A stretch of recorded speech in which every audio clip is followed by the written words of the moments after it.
Hi everyone and welcome. Today we're joined by Hola Pascal a todos y bienvenidos.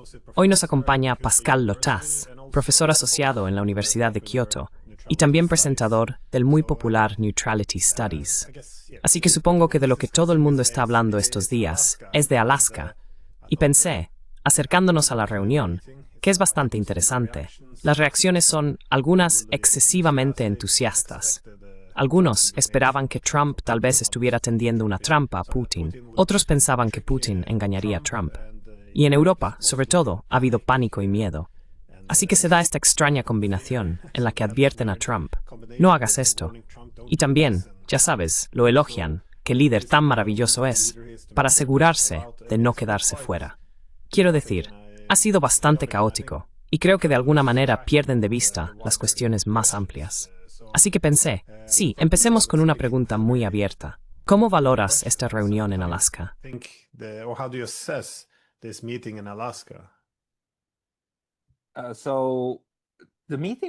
Así que la reunión me resulta sumamente fascinante. Quiero decir, todo el proceso de cómo llegamos a la reunión. Porque ya sabes, surgió de la nada, al menos para mí. Primero, tuvimos a Donald Trump llegando al poder. Y también tuve conversaciones con académicos rusos y me dijeron, mira, el juego en este momento en Rusia es la gestión de expectativas. Porque Trump ha estado diciendo todas estas cosas sobre querer poner fin a la guerra en Ucrania, que eso nunca ha habido bajo su mandato y que él haría la paz en un solo día. Y muchas de las cosas que dijo, en reconocer que esto es una guerra por poderes, eran cosas importantes para los rusos.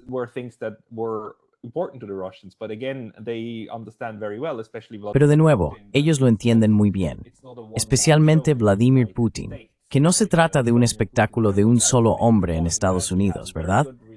Vladimir Putin ha señalado en varias ocasiones que ha tenido buenas relaciones con varios presidentes estadounidenses.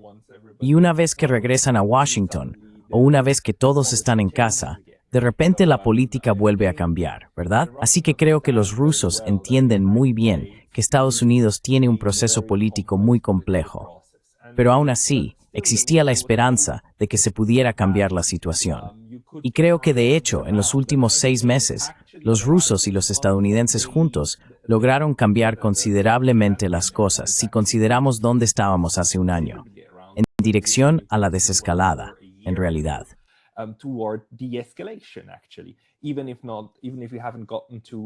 Incluso si no se ha llegado a un acuerdo de paz propiamente dicho con Ucrania, se puede ver cómo los europeos en realidad están muy nerviosos ante la posibilidad de que el conflicto se esté apaciguando, lo cual es lo más extraño de todo. Pero es una de esas realidades en las que los estados satélite son más belicistas que el propio poder central, ¿verdad? Han interiorizado todos estos dogmas transatlánticos, que de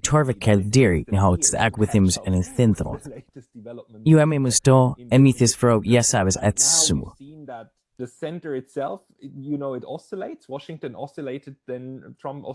Washington osciló, luego Trump osciló entre intentar tener llamadas telefónicas, buscar la diplomacia con los rusos y por otro lado volver a complacer a los neoconservadores y a la facción en Estados Unidos que aún cree que más armas y más apoyo a Ucrania es el camino a seguir. Se toparon con un muro, ¿verdad? Quiero decir, es que Rusia no solo está ganando, Rusia básicamente ya ha ganado. Y Orbán lo dijo hace 2 días, que esto se ha acabado. La guerra está básicamente terminada. Ucrania ha perdido. La cuestión es, ¿cuáles serán los términos del documento de rendición y cómo se desarrollará eso? Y por un lado, creo que ahora estamos viendo las negociaciones para ello.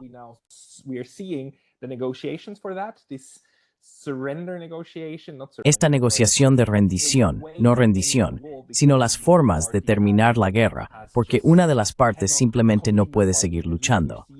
Al menos estamos viendo cómo los ucranianos se están desmoronando. Trump quiere una salida, pero los rusos insisten. Creo que los rusos en realidad en este momento están buscando una manera de estructurar lo que viene después. Así es como lo entiendo. Así también entiendo que no acudieron a esta reunión cumbre. No tienen un acuerdo sobre nada, ¿verdad? Eso no es cierto. Perdón, sí tienen un acuerdo. Y creo que quedó reflejado en el trasfondo de la reunión cumbre, que quieren buscar la paz. Creo que es muy importante este eslogan, buscar la paz. No es hacer la paz.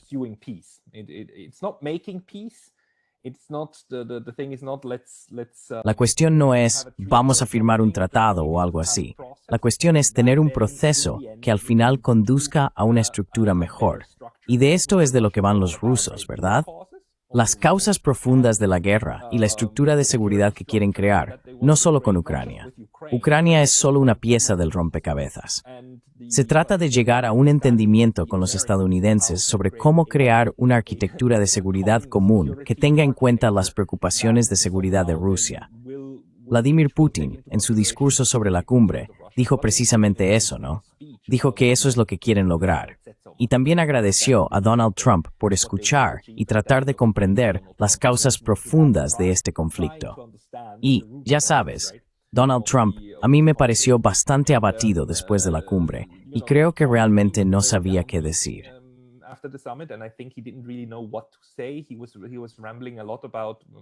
Divagaba mucho sobre, ya sabes, mucho ruido y pocas nueces, como cuando nombraba a su equipo y les daba las gracias por ser estupendos y maravillosos, mientras que Vladimir Putin pronunciaba un discurso muy conciso sobre lo que es importante para Rusia y cuánto aprecian también los rusos a Estados Unidos. Su discurso giró mucho en torno al aprecio por Estados Unidos. Todo ello mientras aceptaba que incluso están inmersos en una guerra activa en Ucrania. Así que, para mí, lo más fascinante fue el lado ruso. Cómo parecen aceptar e incorporar ahora que vivimos en una nueva realidad en la que al mismo tiempo existe una confrontación militar y también un compromiso diplomático con la otra parte.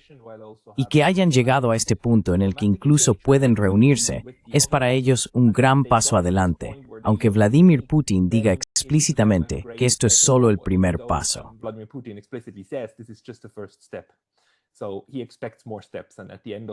Así que espera más pasos. Y al final de la reunión, invitó a Trump a Moscú, ¿verdad? Es algo muy inteligente de hacer y, por supuesto, hacerlo también en inglés y poner el foco en Trump y señalar todo este tipo de elogios, que, por cierto, los medios occidentales no están informando. CNN, BBC, New York Times, solo informan sobre lo que dijo Trump y luego algunos aquí y allá, como citas de Vladimir Putin, pero nunca reflexionan sobre cuánto elogió realmente Putin a Estados Unidos, lo cual creo que cambiaría bastante la forma en que también entendemos a los rusos en Occidente. Pero esto, por supuesto, nunca se hace.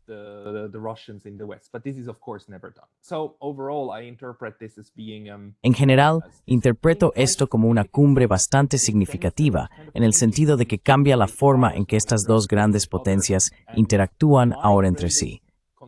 Mi mayor preocupación es que Estados Unidos todavía no tiene claro lo que hace ni lo que quiere. Creo que Donald Trump buscaba una victoria a corto plazo. Quería venderle algo a los rusos. Dijo, no hay acuerdo hasta que haya un acuerdo. Así que, en su mente, no hay ningún acuerdo cerrado. Pero creo que para los rusos, ya que interpretan esto más como parte de un proceso, lo ven como algo útil. Por eso fueron allí. Y por eso esta delegación tan importante y de alto nivel fue a Estados Unidos.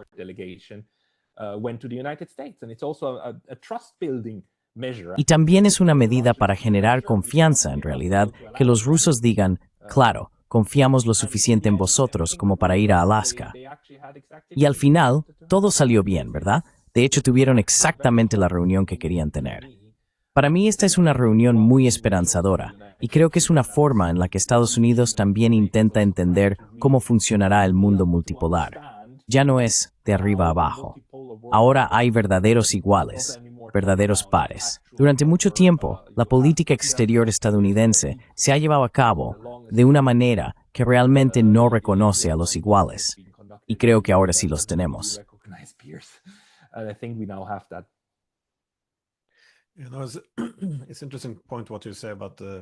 Es un punto interesante lo que dices sobre la cobertura mediática del asunto, porque ha habido un esfuerzo por no humanizar al oponente, por no hacer que los rusos parezcan racionales, por no discutir en ningún caso sus preocupaciones de seguridad. Todos son caricaturas de un Putin irracional y agresivo, con características similares a las de Hitler. Solo quiere conquistar. Todo es sin provocación. En otras palabras, no puede haber ninguna diplomacia razonable y solo respeta la fuerza. Así que me resulta muy extraño escucharle venir a Estados Unidos en que voy a hablar de buenas razas.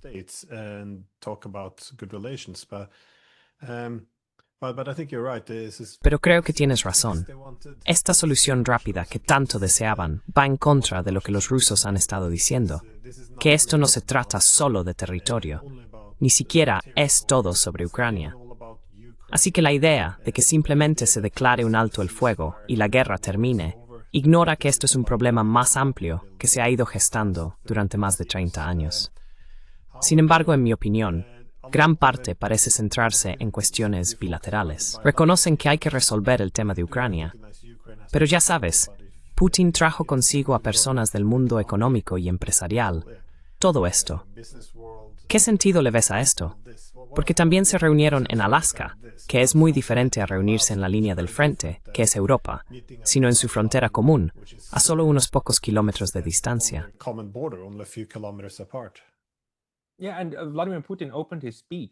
Sí, y Vladimir Putin comenzó su discurso diciendo algo como: he venido aquí al lugar más cercano entre nosotros, donde somos vecinos. Y cuando aterricé dije: hola, me alegro de verte de nuevo, vecino. Qué bien que sigues vivo, o algo por el estilo. Quiero decir, él valoraba ser vecino de Estados Unidos, y realmente quería cambiar esa percepción, ¿verdad? Que no estamos luchando tanto por Europa, como que tenemos que resolver nuestras relaciones bilaterales, nuestros lazos bilaterales. Y dejemos algo claro, estamos mucho más cerca el uno del otro que pensamos.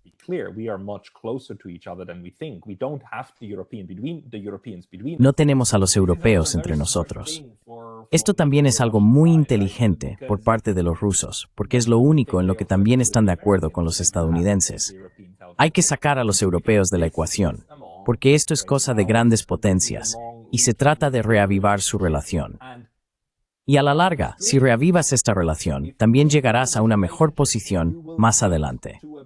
Y Europa, en este momento, está a la cola. Los europeos se hacen completamente, absolutamente dependientes de Estados Unidos, en un grado que no habíamos visto en décadas.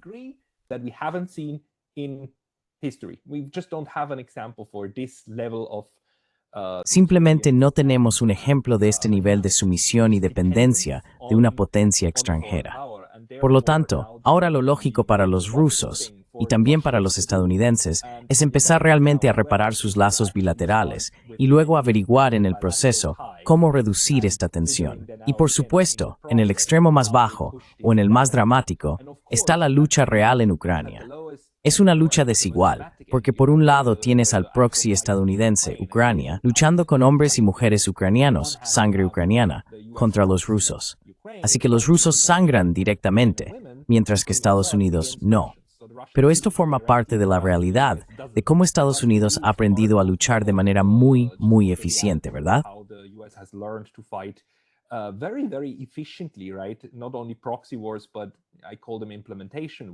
No solo guerras por poderes, sino que yo las llamo guerras de implementación. Ahora bien, de nuevo, desde una perspectiva rusa, ellos dijeron desde el principio que esto es entre nosotros y Estados Unidos a nivel estructural, y trataron de arreglar eso. Creo que los rusos en realidad interpretan el momento actual como uno en el que hay una ventana de oportunidad para cambiar de rumbo. Sé que algunas personas no están de acuerdo, muy importante, Brian Berletic, y lo tuviste en tu programa. Él defiende la postura pesimista de que esto es básicamente solo una artimaña. Retirarse un poco, rearmarse, ganar tiempo y luego atacar de nuevo una vez que se haya acumulado suficiente fuerza. No podemos descartar esto como una posibilidad, pero vemos, al menos desde el lado ruso, que después de todas sus experiencias, todavía consideran que el momento actual puede ser aprovechado, que es una oportunidad.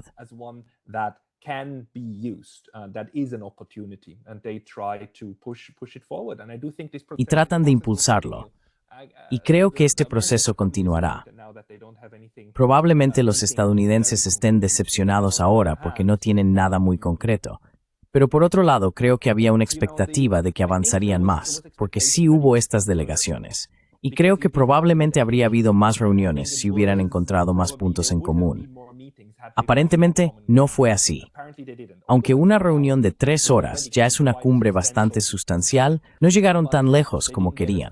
Pero finalmente tuvieron esta conversación entre los principales líderes. Y de nuevo, también incluye a Lavrov, también incluye a Ryabkov, incluye a Vitkov que participó.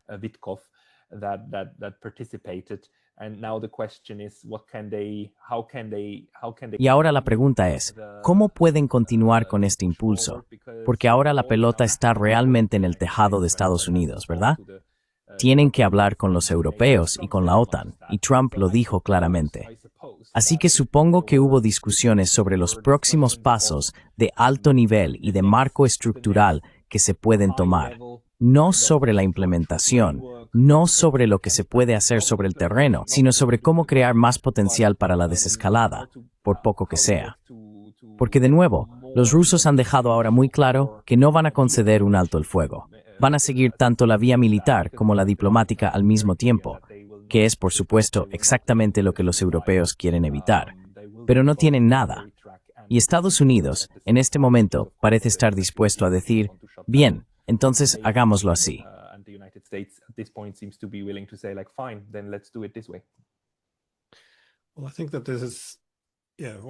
Bueno, creo que esto es... Sí, bueno, en cuanto al tema bilateral, probablemente así es como lo ven también los rusos.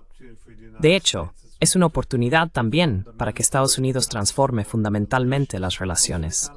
Porque nos hemos acostumbrado a que esto sea la norma, la confrontación interminable, porque lleva ocurriendo ya un siglo.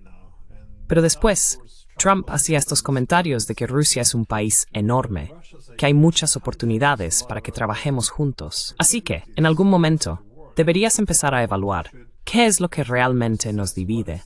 Quiero decir, los británicos solían hacerse esta pregunta también. Siempre estamos en conflicto, pero en realidad no tenemos tantos intereses en competencia. ¿Por qué estamos siempre en conflicto? Volviendo al siglo XIX, esto ya se preguntaba.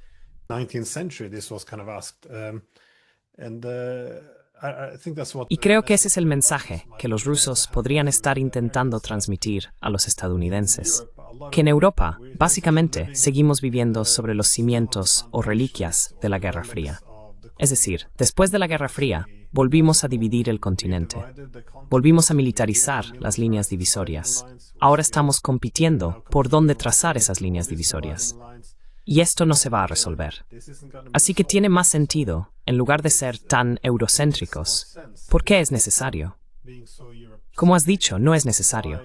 Los estadounidenses no quieren quedarse en Europa, al menos no con tanta presencia. Quieren pivotar, como dicen. Quieren pivotar hacia Asia, lo que significa que tienen que alejarse de algún sitio, y ese sitio es principalmente Europa. Los rusos también han dejado en gran medida de lado las grandes ambiciones europeas.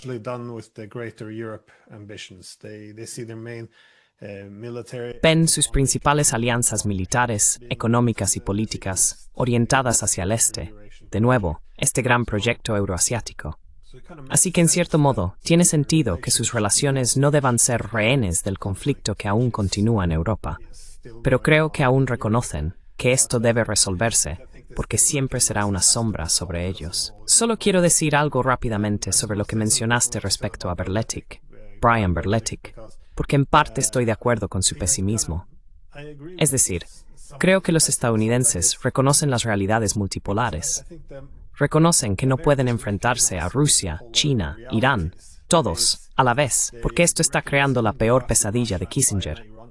De hecho, ahora también están empujando a Irán a esto, y a la India también, a través de las sanciones. Pero donde coincido con Brian Berletic es en que sigo pensando que los estadounidenses tienen ambiciones hegemónicas.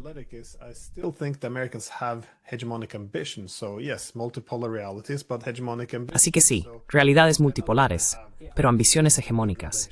Así que no van a tener relaciones completamente buenas con Rusia. Pero si pueden externalizar el control o la hostilidad hacia Rusia a los europeos, de nuevo, externalizar las armas, simplemente vender armas a los europeos, y seguirán siendo gestionadas por los estadounidenses. Siguen siendo los estadounidenses quienes operan, y ya sabes, rastrean los misiles y quién está matando a los rusos. Pero si pueden lavarse las manos y llamarlo europeo, creo que lo harán. no van a renunciar a esta campaña contra Rusia. Y creo que este es el objetivo principal. Aprendamos a llevarnos bien con los rusos en el este, pero encontraremos una forma de confrontarlos en el oeste. Así que no hay confianza ahí, y no debería haberla, porque aún no hemos resuelto las grandes cuestiones. Y lo siento. No, absolutely right. And you know, the strength of Berletic's No, argument absolutamente is that he cierto. takes the long view. Y sabes, la fortaleza del argumento de Berletic es que adopta una visión a largo plazo y tiene muchas pruebas a su favor, incluso en lo referente al famoso botón de reinicio físico con Hillary Clinton y demás. Quiero decir, cómo Estados Unidos ha estado haciendo esto una y otra vez. Pero lo que ocurre es que Estados Unidos, aún más que Rusia, tiene un proceso de toma de decisiones muy fragmentado. Y existen estas auténticas facciones, y las conocemos. Sería erróneo argumentar que personas como Jack Matlock y otros especialistas en Rusia y la Unión Soviética eran simplemente halcones neoconservadores encubiertos que en realidad siempre quisieron este resultado. No, conocemos a Jack Matlock y, ¿cómo se llama? El del artículo X, George Kennan. Estas personas fueron muy importantes. George Kennan. These people, they were very important, they were very influential. And to some extent, Fueron muy influyentes y en cierta medida todavía lo son. Quiero decir, Jack Matlock sigue presente y sigue siendo un icono de aquella época.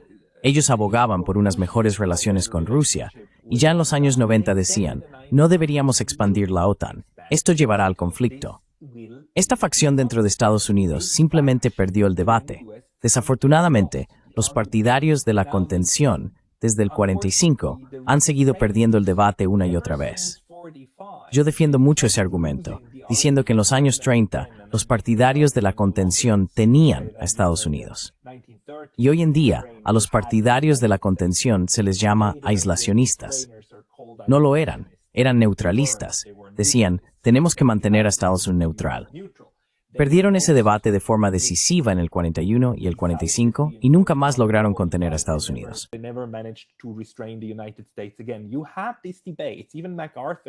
Tienes estos debates, incluso MacArthur en Japón, ya sabes, dijo que Japón debería ser neutral. Y luego había otras personas con visiones mucho más expansionistas y militaristas y querían las bases. Y luego tienes lo que Jeffrey Sachs nos cuenta sobre la gente que piensa en el mundo como Brzezinski, como si fuera un maldito videojuego, ¿verdad? Y esa facción seguía ganando el debate interno. Ahora la pregunta es, eso continuará, ¿verdad? Y si Berletic tiene razón, entonces seguirán ganando. Y actualmente solo estamos viendo una fase, ¿no? Pero existe la opción o la posibilidad de que estemos presenciando un cambio genuino dentro del equilibrio de poder en Estados Unidos. ¿De qué facción se impone sobre la otra? ¿De cómo debería hacerse la política exterior?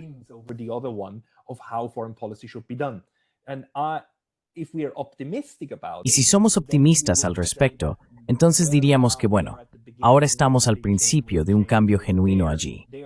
Por lo tanto, probablemente el equilibrio multipolar de poder también está surgiendo dentro de Estados Unidos, y ese cambio de mentalidad está ocurriendo ahora. No hay manera de que podamos saberlo, solo el tiempo podrá enseñárnoslo. Pero creo que no debemos subestimar el factor de la verdadera lucha de poder ideológica también dentro de Estados Unidos. Creo que en Rusia también está ocurriendo algo similar. Quiero decir, tienes a Karaganov y demás, pero al final del día, en su mayoría contribuyen a los mismos objetivos de política exterior más que en Estados Unidos, al menos según lo veo yo.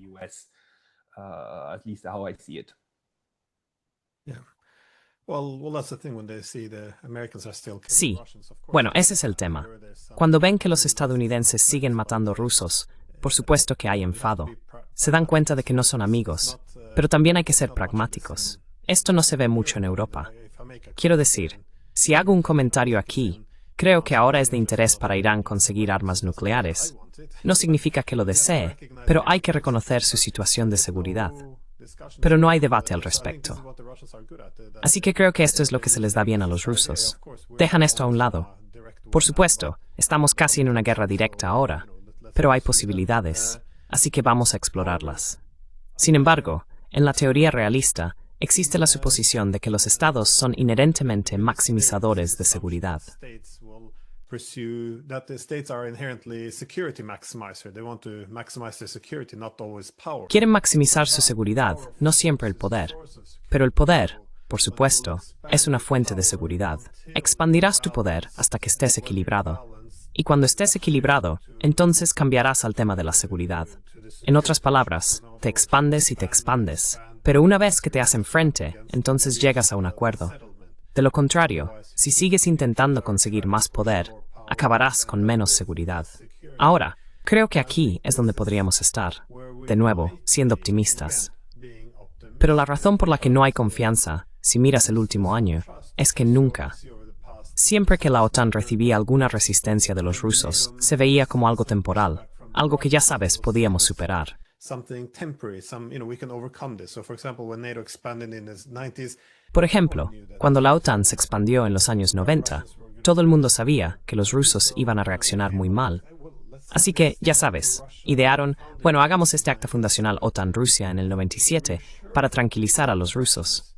Y aún ahora tenemos estas citas de Clinton, cuando dijo, a ver si lo entiendo, firmamos este documento, no nos obliga legalmente a nada. Si mañana nos levantamos y no queremos cumplirlo, podemos tirarlo por la ventana.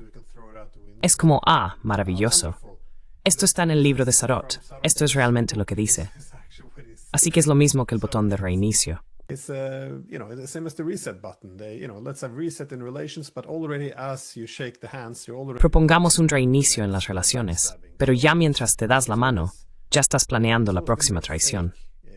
Así que siempre han sido ofertas de paz muy falsas. Pero creo que esto sí parece diferente. Y por eso los rusos no aceptarán un alto el fuego, porque un alto el fuego sería otra concesión o pérdida de influencia. Al menos, dado que están ganando. Básicamente capitulas en la victoria. Es algo muy extraño de hacer. Pero, de nuevo, en tiu sep de la que todo puede ser solo una timania. Pero esto sin embargo en ti. But this is different, though. I don't know. Yeah, and it's like No lo sé. Hay dos niveles posibles de engaño. Uno es el engaño consciente, cuando la administración Trump dice en secreto, vamos a engañar a los rusos, como dijeron que hicieron con Irán. Aunque incluso con Irán sigue existiendo la pregunta, ¿fue eso real o simplemente lo fabricaron a posteriori después de que los israelíes les empujaran a atacar a Irán? No podemos responderlo con certeza. Así que un nivel de engaño es como El otro nivel es, por subcero, el engaño institucional, en el que la administración Trump realmente tiene el deseo genuino de poner fin a esto. Pero el Estado profundo y la forma en que funciona Estados Unidos, ya sabes, como un sistema político con elecciones cada 4 años, y luego va a perder el Parlamento, quiero decir, el Capitolio, el Congreso. Al año siguiente, este proceso llevará a que esto sea una promesa vacía o una cáscara vacía, ¿verdad? Y estos son dos niveles diferentes de engaño. Pero en general, a largo plazo, desde una perspectiva externa, será lo mismo. Será Estados Unidos fingiendo que quiere mejores relaciones, fingiendo llegar a un acuerdo con Irán en 2016, el JCPOA, y luego rompiendo el acuerdo 2 años y medio, 3 años después, ese tipo de no cumplir con su palabra. Y ambos hacen que Estados Unidos sea muy poco fiable. Pero creo que los rusos, a estas alturas, ya han entendido que Estados Unidos no es fiable cuando se trata de promesas.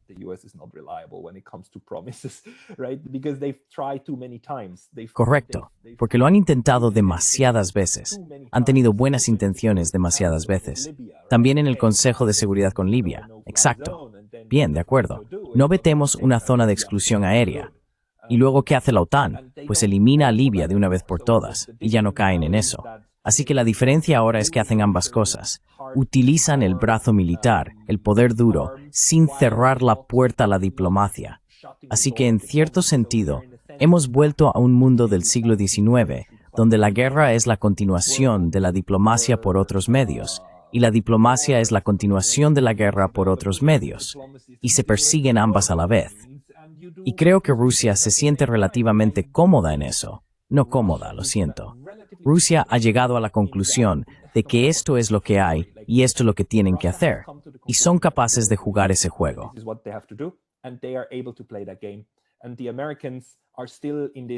Y los estadounidenses siguen en esta situación de fantasía, en un mundo de sueños que también tienen que mantener para decirnos a la población general que somos los buenos, que Estados Unidos es el mediador, que Estados Unidos es el portador de la paz y que solo es un poder intermediario.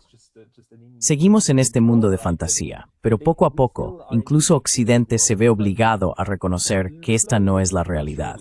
Y la pregunta es, ¿cuánto tiempo pasará hasta que, también en Occidente, tengamos una visión más realista de lo que realmente estamos viviendo? Se puede ver cómo nuestros medios de comunicación siguen intentando hacernos creer en esta estupidez de cuento de hadas del nuevo Hitler sentado en Moscú y de hecho en Gaza, ¿verdad? Y que los caballeros blancos tienen que salvar el día, pero se está desmoronando. Por suerte, se está desmoronando.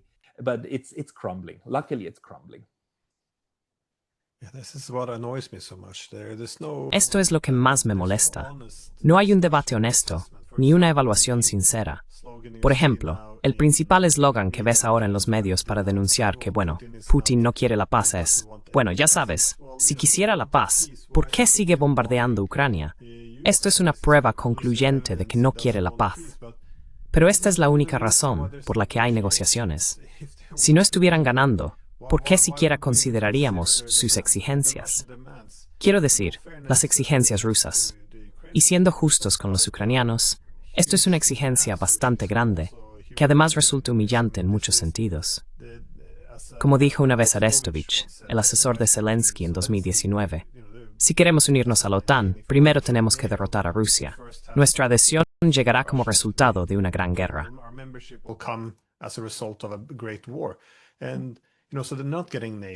Y ya sabes, no están consiguiendo la OTAN. Han perdido a tantos hombres, han perdido el 20% de su territorio. Esto ha sido, y ahora se les pide, en un acuerdo de paz o en una derrota, que no van a obtener nada de lo que querían. Esto es, y es muy difícil imaginar cómo Ucrania podrá recuperarse adecuadamente después de esto. De hecho, podrían volverse unos contra otros, todas estas diferentes facciones. Así que puedo entender por qué esto es una petición enorme, enorme. Pero esto también es resultado de cómo hemos redoblado esfuerzos durante 35 años. No estaríamos discutiendo nada de esto si no estuvieran ganando. Así que la idea de que renunciarían a las razones para ¿cuál es el sentido de esto? Ayer, los británicos todavía hablaban de enviar tropas, como si se pudiera acordar un alto el fuego.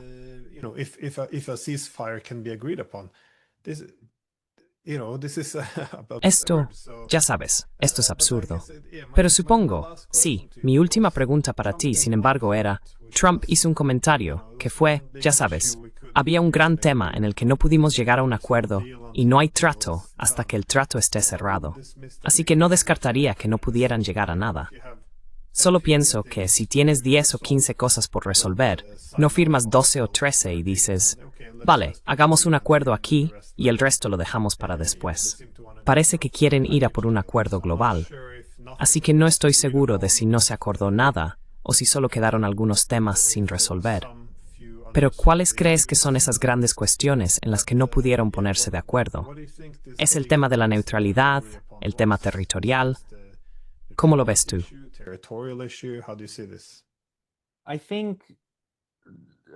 Creo que, ya sabes, mi suposición es que Estados Unidos, la administración Trump, su principal objetivo era básicamente persuadir a los rusos para que aceptaran un alto el fuego, porque hablaron mucho de haber discutido esto con los europeos, ¿verdad? Así que eso habría sido la joya de la corona, o el gran objetivo. Y los rusos debieron de haberlo descartado ya de antemano. Pero, ¿por qué no intentarlo? Así que, en cierto sentido, cuando Donald Trump dijo, no hay acuerdo hasta que haya un acuerdo, creo que se refirió a ello.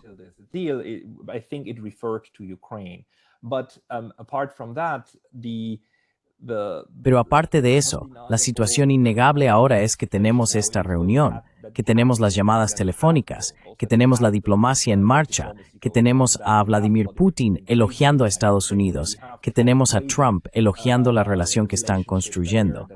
Así que esto va en la dirección correcta en este sentido, ¿verdad? Las vías finalmente apuntan hacia la desescalada. Y en este sentido, sí tenemos un resultado, ¿no? Simplemente no es algo concreto, firmable. No es un tratado bajo el que puedas poner tu nombre, pero tenemos próximos pasos y podemos esperar algo positivo.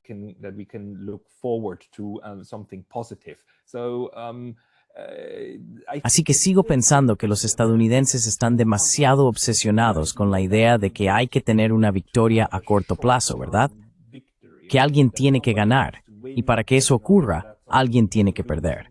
Se puede ver cómo lo estaban planteando, cómo los medios estadounidenses lo están presentando. ¿Quién ganó? ¿Quién perdió?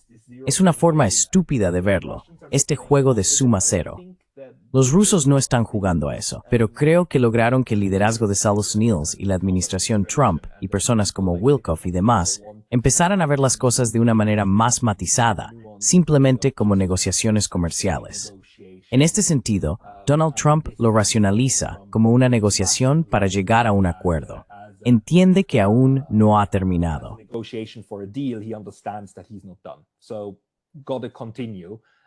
Así que hay que continuar. Y realmente espero que todavía tenga el respaldo político en Estados Unidos, porque otros comentaristas también han señalado que ahora mismo hay una ventana de oro, ya que el Congreso está en receso.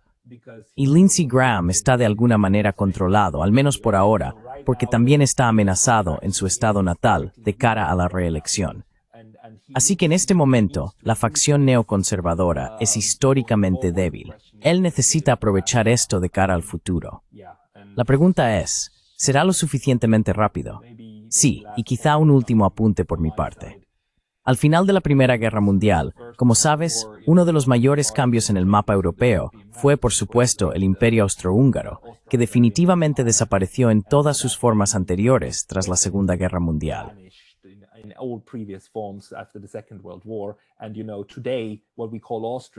Y ya sabes, hoy lo que llamamos Austria, en 1914, la idea de la Austria actual se habría denominado Austria residual, y la gente habría dicho que esa Austria residual nunca podría sobrevivir así. Y hoy, Austria vive en paz, perfectamente feliz dentro de la Unión Europea. No veo razón por la que una Ucrania cambiada no pudiera lograr lo mismo. Lo que necesitamos, a donde tenemos que llegar, es a tener una visión común para el futuro de Ucrania. Y los propios rusos han dicho algo así. La futura return de Rusia to Durets, dada da ten en cuenta las necesidades de Ucrania.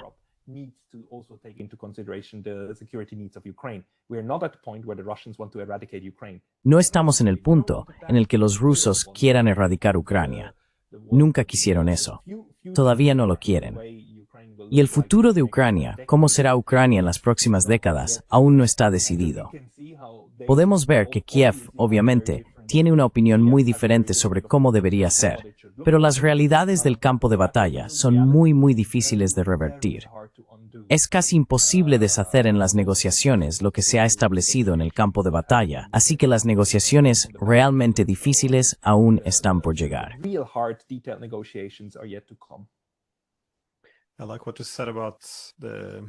Me gusta lo que has dicho sobre la idea infantil de que si alguien gana, el otro tiene que perder. Porque la razón principal por la que estamos en este problema es que a principios de los años 90 teníamos acuerdos para una arquitectura de seguridad paneuropea basada en la seguridad indivisible. Es decir, que uno no debe aumentar su seguridad a expensas de los demás. Abandonamos todo esto. Y 30 años después, por supuesto, estamos más o menos inevitablemente en un conflicto así. Pero esto todavía se ve también dentro de la administración Trump. Por supuesto, no estoy seguro de cómo se sienten al respecto. Si esto es simplemente lo que hay que ofrecer al pueblo para que la clase política lo acepte.